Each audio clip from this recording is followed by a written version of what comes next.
Right, అందరికీ నమస్తే. నేను మీ Venkatesh. Welcome to our channel. Teenmar Mallanna పైన అనుచిత వ్యాఖ్యలు చేస్తూ ఇష్టానుసారంగా మాట్లాడుతూ రెచ్చగొట్టే రెచ్చగొట్టే ప్రసంగాలతోని వాడిడి చెప్పిన మాటలతోని ఈ గాండుగాడు ఈయన భాషలనే మాట్లాడదాం. ఈయన్ని ఇట్లా ఎందుకు కట్టినావు అంటే నేను చూపెడతా, ఈ ఛానల్ మొత్తం చూపెడతా ఏ విధమైన భాష అన్పార్లమెంటరీ లాంగ్వేజ్ వాడే స్టార్ట్ చేసిండు కాబట్టి వాని ఉచ్చ డైలాగుతోనే వానికే చెప్పే ప్రయత్నం చేస్తా. దయచేసి మిత్రులారా, వాడిపైన పలు సెక్షన్ల కింద కేసులు నమోదైనాయి. దయచేసి ఈ వీడియో వీడిని హైలైట్ చేయడం కోసమో లేకపోతే వీడు రేపు చెప్పుకుంటాడు, ఇక తీన్మార్ మల్లన్న నా పైన కేసులు పెట్టించినని చెప్పుకుంటాడు. ఆ చెప్పుకోవడం కోసమే ఇదంతా రెచ్చగొట్టే ప్రసంగాలు రెచ్చగొట్టే మాటలు చెప్తా ఉన్నారు. మిత్రులారా, నేను ఒకటే సూటిగా ఈ గాండుగాన్ని ఒకటే ప్రశ్న అడుగుతున్నా.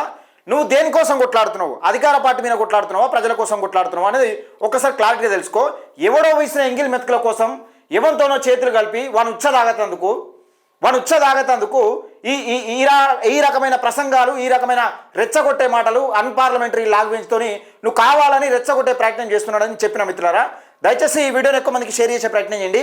వీని కింద ఏ సెక్షన్లకి కేసులు నమోదైనా ఎప్పుడైనా నేను కీలకంగా చెప్పే ప్రయత్నం చేస్తా. దయచేసి ఈ వీడియోను వారికి కూడా పంపించే ప్రయత్నం చేయండి. వీలైనంత వరకు వారి నంబర్ కూడా ఈ ఉచ్చలాల సాపల పట్టును కూడా పంపించే ప్రయత్నం చేయండి మిత్రులారా. ఎందుకంటున్నా ఈ మాట అంటే కడుపు మండితే అంటారు ఈ మాటలు.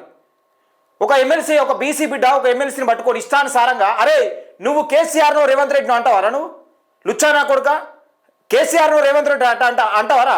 ఆడు ఈడు ఆడి ఇష్టం ఉన్నట్టు మాట మాట్లాడుకుంటా. ఈ ఒక్కసారి వీని మీద కేసులు పెట్టడంలో తప్పలేదు అనిపించింది.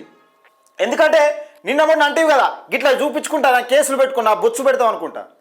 ఇట్లా ఎట్లా అన్నాడు, రెచ్చగొట్టి నన్ను కేసులు పెట్టాలి, నేను హైలైట్ అవుతా అని. ఇక కేసులు పెట్టే దమ్ముందారా లుచ్చానా కొడుకు? ఆ కేసులు పెట్టే దమ్ము కూడా లేదని ఇట్లా చూపెడతా ఉన్నాడు. ఎంత బలుపురా వీని ఛానల్! ఇప్పుడే ఒక్కసారి మీకు వీని ఛానల్ చూపెడతా. ఇగో వీని ఛానల్ ఇది చూడిగో. ఇది ఒకసారి నేను చెప్పా, ఇక నేను నోటితో చెప్పా మాటలు. ఇటు జర్నలిస్టే కదా విని నాకు ఇప్పుడు గీ తమ్లైన్ పెట్టినందుకే నాకు ఇచ్చేది అనిపించింది. గీ తమ్లైన్ గా డాష్ అని పెట్టినందుకే, గాడు అన్నందుకే నాకు మహేష్ గాడిపై కేసు నమోదు అని పెట్టినందుకే నాకు వేరే అనిపించింది. గిది చూడరా, ఇగో ఇదేంటిది ఒకసారి చూడాలి మిత్రులారా. ఈ దొంగనా కొడుకులు మంది సంకల్లాకతందు కోసం తెలంగాణ రాజ్యాధికార పార్టీని ఒక 100 రోజుల కింద పెట్టిన పార్టీ కోసం ఈ దొంగనా కొడుకు మంది తాగుకుంటా, మంది లోటాకలలో పట్టుకొని తాగుకుంటా, మన పల్లెటూరులో అట్నే అంటారు కదా, లోటాకలు అంటారు కదా, వాళ్ళ లోటాకలు పెట్టుకొని తాగుకుంటా ఇష్టానుసారంగా నీకెవడెవడు సబ్జెక్ట్ అందిస్తున్నాడు, నీకెవడెవడ ఏం చెప్తున్నాడు, నీ చెప్పుడు మాటలతో స్క్రిప్ట్ ఏం చెప్తున్నావు అని. అరే నేను చెప్తున్నా కదా లుచ్చారే, నీకు చెప్పుడు మాటలు చెప్పేటోడు ఎవ్వడు కూడా నిన్ను కాపాడే పరిస్థితి ఉండదు. రేపు చూడు, వాళ్ళ బండారం బయట పెట్టడానికి నేను సిద్ధంగా ఉన్నా. 100% నేను బండారం బయట పెట్టడానికి సిద్ధంగా ఉన్నా. కాసుకో ఇక ఈ అంత లెక్కిడ్స్ పెట్టిగా ఇక నువ్వు ఎంత ఎగిరినా, నువ్వు లెక్కలు ఏం చెప్పినా, గిలాసుల బియ్యం తీసుకొచ్చినా, అవన్నీ మాటలు ఏమరా. అరే తీన్మార్ మల్లన్న అధికారంలో లేడు రాబాయి. తీన్మార్ మల్లన్న కేవలం ప్రతిపక్ష పాత్ర పోషిస్తున్నాడు. ఒక ఎమ్మెల్సీగా గెలిచి ప్రతిపక్ష పాత్ర పోషిస్తున్నాడు. దానిలో తప్పేముందిరా లుచ్చానా కొడుక? ఏమైనా తీన్మార్ మల్లన్న అధికారంలో ఉన్నాడా, లేకపోతే తీన్మార్ మల్లన్న ముఖ్యమంత్రి, తీన్మార్ మల్లన్న ప్రధానమంత్రి, తీన్మార్ మల్లన్న ప్రతిపక్షంలో ఉన్నాడా, లేకపోతే తీన్మార్ మల్లన్న ఇదివరకు ఏమైనా ముఖ్యమంత్రి చేసి లేకపోతే సపరేట్గా ఫామ్ హౌస్లో పడుకుంటా? లుచ్చానా కొడుక, సిగ్గుండాలి కొంచెం మనం మాట్లాడడానికి, ఇష్టం ఉన్నట్టు మాట్లాడటానికి. ఇది ఒకసారి చూడండి మిత్రులారా. ఇగో ఇక్కడ చూడరి, ఈడేం పెడుతుండు తమ్లైన్ ఎన్ని రోజుల నుంచి ఇగో ఇంతకుముందు పెట్టిండు. ఇగో 4 hours కింద మళ్ళీ ఇదే, 4 hours కింద ఇదే, మళ్ళీ ఇదే. అంటే ఎందుకు పెడుతుండంటే ఇప్పుడు టెంప్ట్ అయ్యి కేసులు పెట్టాలి, నేను ఏదో ఒకటి చేసి హైలైట్ కావాలి. ఇదంతా ఏంటంటే కార్యక్రమం హైలైట్ అయితే కల్వకుంట్ల కవిత పిలిచి ఇంత లొటాకంత వెళ్తే తాగుతాడు, లేకపోతే రేవంత్ రెడ్డి పిలిచి ఇంత లొటాకంత డబ్బా పట్టుకొని ఇగో మహేష్ గాడ్సే నువ్వు భలే తీసుకొచ్చినావు, ఇగో తాగు, నాది పోతున్నా, దాని డబ్బల పట్టుకో అంతే. ఈ డబ్బా నిండా కడుపు నిండా తాగుతాడు వీడు. అందుకోసమనే ఈ కార్యక్రమం చేస్తా ఉన్నాడు. కల్వకుంట్ల కవిత రేవంత్ రెడ్డి ఆడిస్తున్న డ్రామాలో వెంకటరెడ్డి అనే వ్యక్తిని పట్టుకొని ఆడిస్తున్న ఈ లుచ్చాగాడు ఇయ్యాలంటే పొడుచుకొచ్చింది లేయలే. వెంకటరెడ్డి అంటే పాపం అన్న అటుకులు బుక్కిండు అన్న తిన. అరే లుచ్చానా కొడుక, ఎవరిని బాధాడు చెప్పుకున్నా, నీకు వచ్చిన నొప్పేంద్రా? సొంత తమ్ముళ్ళు లెక్క చూసుకున్నా, నీకు వచ్చిన నొప్పేంద్రా? నీకేం తెలుసురా? నీ కథ అంతా నీకేం తెలుసు? అగ్రకులాల ఉచ్చ తాగడానికి సిగ్గాని ఉండాలి అవులగా. నువ్వు బీసీ బిడ్డను, బీసీ పిట్టుకు పుడితే బీసీ అంటివేరా. నువ్వు బీసీలలో పుట్టిన బీసీ అమ్మకు పుట్టిన వాళ్ళందరూ లంజ కొడుకులు అంటివేరా లుచ్చానా కొడుక. ఆ మాట ఎట్లా అనబుద్ధైందిరా లుచ్చానా కొడుక? ఆ మాట ఎవడని అన్నాడా? తెలంగాణ రాష్ట్రంలో కేవలం రెచ్చగొట్టే ప్రసంగాలే, రెచ్చగొట్టే ప్రసంగాలతోని ఇష్టానుసారంగా పదజాలం వాడుతూ ఏ జర్నలిస్ట్ అంటాడు, అరే ఏ జర్నలిస్ట్ నీకు సపోర్ట్ చేస్తాడో చూద్దాం రా. ఇప్పుడు ఏ జర్నలిస్ట్ సపోర్ట్ చేస్తారు? వీడు ఈ తమ్లైన్ స్క్రీన్ రికార్డు ఉంటాయి, ఆల్రెడీ ఇలా వీడియోలు ఉంటాయి. ఈ తమ్లైన్ చూడుర్రి, వీడు ఏం పెడతాడు? వీడు ఇగో ఒక ఎమ్మెల్సీని పట్టుకొని, ఒక బీసీ బిడ్డను పట్టుకొని, ఏంటి రవి నువ్వు ఇదే పని మీద ఉన్నావా? కేసీఆర్ ఎవరు ముఖ్యమంత్రి? కేసీఆర్ లెక్క ముఖ్యమంత్రి చేసిండారేమన్నా? ప్రతిపక్ష పాత్ర పోషిస్తూ ఇంత జీతం తీసుకుంటా పండుకుంటుండ ఈయన జీతం తీసుకుంటా పండుకుంటున్నా? అవురా పని పాడలేని దొంగనా కొడుక, ఇదేంటిది? ఇదేంటి రవి? మొత్తం ఇవే పనిగా కథం ఇవే. తీన్మార్ మళ్ళీ నా ఫోటో లేదు కదా, ఇగో గొడ్డలట. ఇక అంటే నువ్వు ఏ తోట్లంకాయ ఎవరా? నువ్వు ఏ తోట్లంకాయరా? మంది ఉత్సలు లాగే దొంగ నా కొడుక, నువ్వు ఏ తోట్లంకాయలవరా? నువ్వు ఏ ఉద్యమాలు చేసినవరా లుచ్చా నా కొడుక? ఇది గొడ్డలు కత్తులే కదా. డైరెక్ట్ ఏమంటున్నా అంటే గొడ్డలు తీసుకురా నన్ను నరికేసారు చంపేసారు అంటాడు ఆయన సోషల్ మీడియా కన్వీనర్ ఫోన్ చేస్తే. అరే సిగ్గాను ఉండాలిరా, జనం కోసం కొట్లాడాలి. గీ చిల్లరేసాలు గీ ఉత్సల్లాగే భాషలు వాడుకుంటే గివి కాదురా దొంగ నా కొడుక. చూడు ఒకసారి, ఈ చూడురి తీర్మానం. ఇక చూడురి, మల్లన్న ఫోటో లేదు ఉండదు. ఇక మల్లన్న ఫోటోనే ఎక్కడ చూసినా మల్లన్న ఫోటోని. ఈయన ఛానలే మల్లన్న జోకతందుకు పెట్టుకున్నాడు. ఈ చూడు, ఏంటిది రవి? ఇవన్నీ ఏంటి రవి? అంటే ఏం మాటలు నువ్వు మాట్లాడేంటిరా? ఈడు ఏం లేదు. ఈయన కోసమట కేసీఆర్ కార్ వేసుకొని ఎక్కడి నుంచి ఫామ్ హౌస్లోకి వెళ్ళి వస్తారట. కేసీఆర్ ఎందుకు వస్తారా నువ్వు అసలు? అరే లుచ్చా, నీలాంటి గాండుగాళ్ళు, నీలాంటి లుచ్చాగాళ్ళు, నీలాంటి చెంచాగాళ్ళు బీఆర్ఎస్ పార్టీకి ఎంతో మంది ఉన్నారు. అలా అడుగు, ఆ చిలక ప్రజ్ఞ గారిని అడుగు.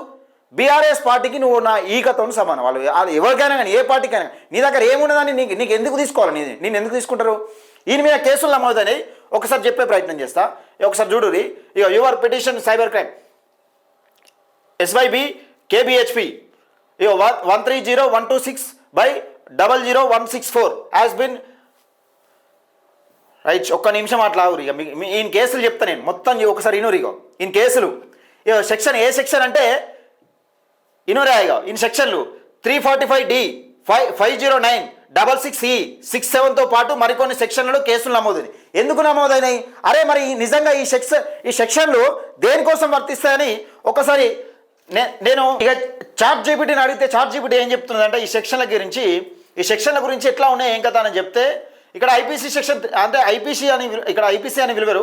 అయితే 345 సాధారణంగా ప్రజలు చెప్పే 345D అనేది ఎక్కువగా ఐపీసీ స్టాకింగ్ను తప్పుగా పలకడం రాయడం జరుగుతుంది.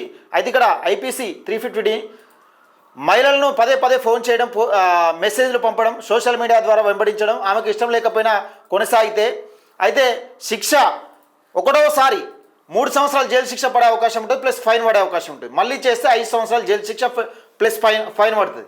ఐపీసీ 509 ఏం చెప్తుందంటే మహిళల గౌరవాన్ని భంగం కలిగించడం. ఇందులో ఏమి వస్తాయి? అసభ్యకరమైన మాటలు, చెడ్డ మెసేజ్లు, కామెంట్లు, హావభావాలు, ఫోటోలు, వీడియోలు పంపడం. ఇక ఈయన మొత్తం చూడు. ఈయన కథ ఏందాగో వీళ్ళు ఏం చూడకున్నా కానీ వీడు చూడు. ఒకసారి చూడాలి. ఇది వీడియో చూడందా అనేది ఒక్కసారి చూడాలి. ఆయన వీడియో ఎట్లా పెడతా ఉన్నాడు. అయితే ఇంకేం చెప్తుంది ChatGPT? మరి చూడరా గాండు, చూడాలి నువ్వు గాండుగా చూడాలి. 1 సంవత్సరం లేదు. IT act section 66E privacy ఉల్లంఘన. ఏం చేస్తే ఏ సెక్షన్ పడుతుందంటే ప్రైవేట్ భాగాల ఫోటోలు, వీడియోలు వారి అనుమతి లేకుండా తీయడం, పంపడం, సోషల్ మీడియాలో పెట్టడం. దీనికి ఎంత శిక్ష? 3 సంవత్సరాలు జైలు శిక్ష, 2 సంవత్సరాల వరకు ఫైన్. ఐటీ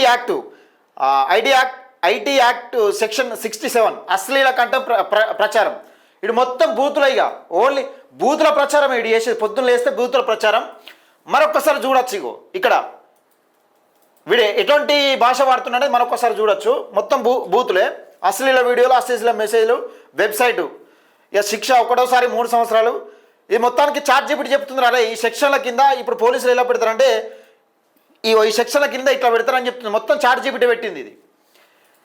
ఇక నువ్వు ఆనిని భజన చేసుకొని ఆని పేరు చెప్పి ఆనిని కథ చెప్పి నువ్వు చెక్క భజన ఇట్లా చెక్క భజన కొడతా ఉన్నావు కదా, పోయి కొట్టుకోపో లోపల. ఇక మళ్ళీ రేపొస్తుంది కొడతా ఉంటాడు. ఇక నా మీద తీర్మార్మల ఇట్లా అంటే తీర్మార్మల నా పెట్టు, నీ దమ్ము ఉంటే పెట్టు. ఆ దమ్ము పెట్టే కేసు కూడా, నీ కేసు పెట్టే దమ్ము కూడా లేదన్నావు కదా.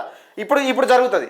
దయచేసి మిత్రులారా ఒక పక్క రాష్ట్ర ప్రభుత్వం ఏమో బీసీ జర్నలిస్టులను టార్గెట్ చేసి బీసీ ఉద్యమకారులను టార్గెట్ చేసి బీసీ నాయకులు ముఖ్యంగా బీసీ జర్నలిస్టులు కానీ బీసీ నాయకులు కానీ టార్గెట్ చేసి అక్రమంగా కేసులు పెడతా ఉంటే ఇలాంటి లుచ్చానా కొడుకులు దొంగనా కొడుకులు ఉద్యమాలను పక్కదారి పట్టించేందుకు వీని తతంగం కోసం వీడు వాడుతూ ఉన్నాడు. వీని లెక్క కోసం వీడు వాడుతూ ఉన్నాడు. అంటే ఏ విధమైన బల్పు ఉన్నది, ఏ విధమైన కత్తి ఉన్నది, బీసీ ఉద్యమాన్ని ఏ విధంగా అణచివేసేందుకు అగ్రకులాల సంకల్నాకి వాళ్ళ ఉత్సల్లాగి ఏ విధంగా మాట్లాడుతున్నా అనేది ఒక్కసారి ఆలోచన చేసుకోండి. దయచేసి మిత్రులారా ఈ వీడియోని ఎక్కువ మందికి షేర్ చేసే ప్రయత్నం చేయండి, లైక్ చేయండి, మన ఛానల్ని సబ్స్క్రైబ్ చేసుకోండి.